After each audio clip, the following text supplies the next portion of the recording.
What's up, ladies and gentlemen? This is your boy D Blancas coming back at you with another mathematics video. Alright, so today we're going to cover lesson 15, rotations, reflections, and symmetry. Alright, so this is the opening exercise. You can try doing it by yourself, see if you can figure it out. But this is basically what they're doing. So let me zoom in so you can see this a little bit better.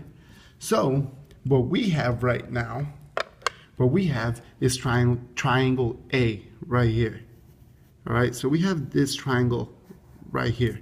And what they ended up doing, they reflected it over this line. And then you ended up getting this triangle. All right, so we've done reflections before, so we understand that. Now, what they're saying in this opening exercise is take that original, or take the orange triangle, the one I just drew, and reflect it over this other line, this orange line.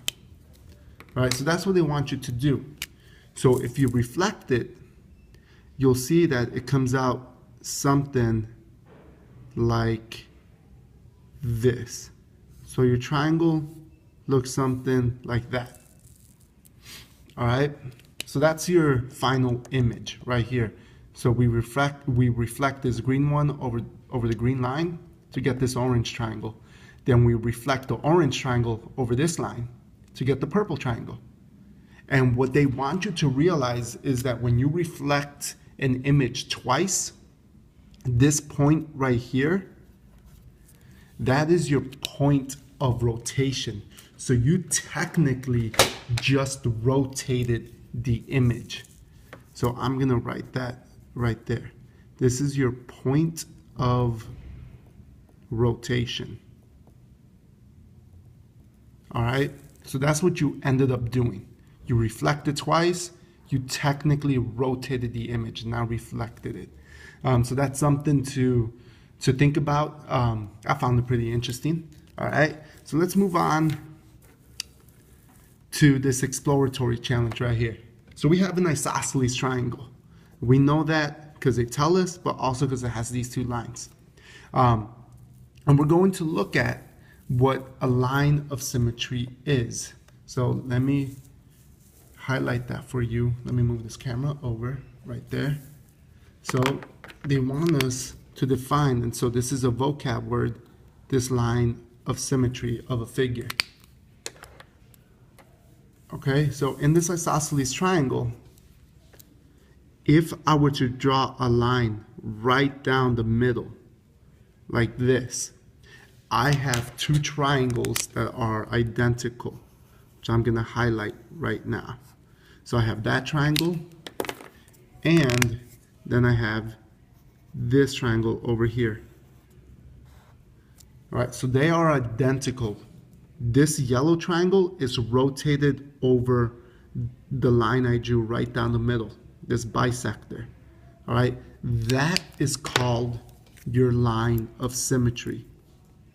So this is called your line of symmetry because it's inside your image.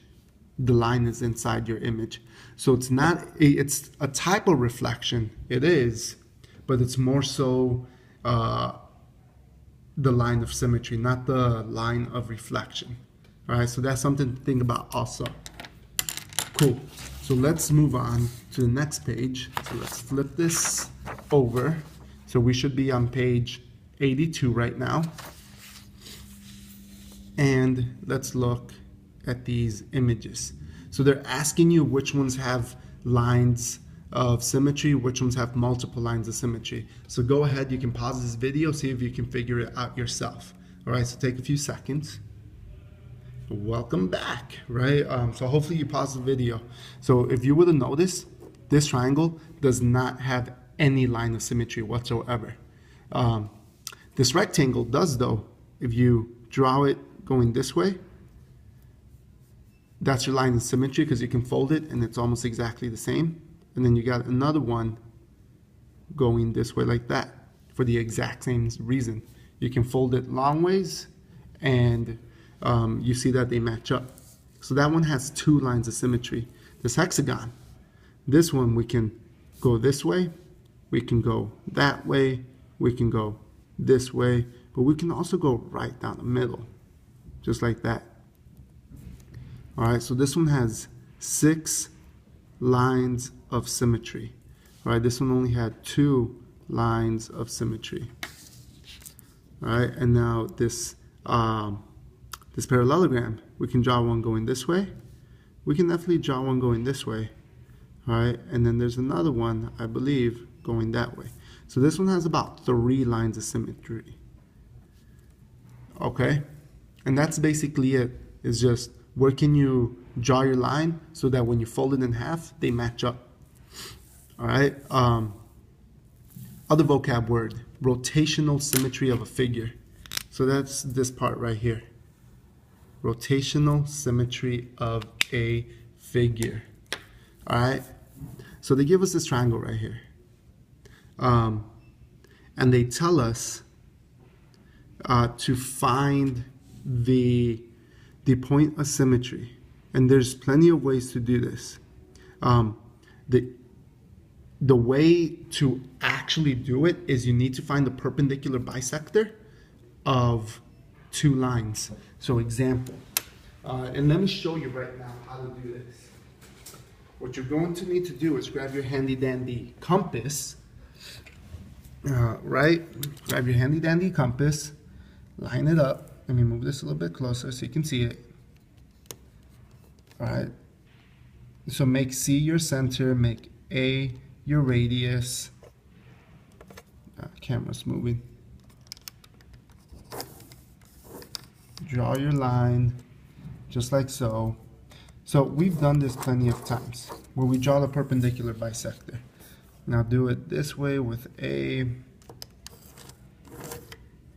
and B. All right. So you're going to do this for 2 of your sides. So there's one. I'm going to connect this. All right. So right here. So that's 1 perpendicular bisector. And it's bisecting A and C. So I'm going to highlight these. So I know that these are together. Then you can pick another side. It doesn't matter. I'm going to do B and A. I'm going to do this. Right. Draw my points like that. Now do A going this way. Draw my points again. Alright. Right there. Okay, cool. So now I'm going to connect these lines because they ended up intersecting. Alright, and I'm going to highlight this in blue.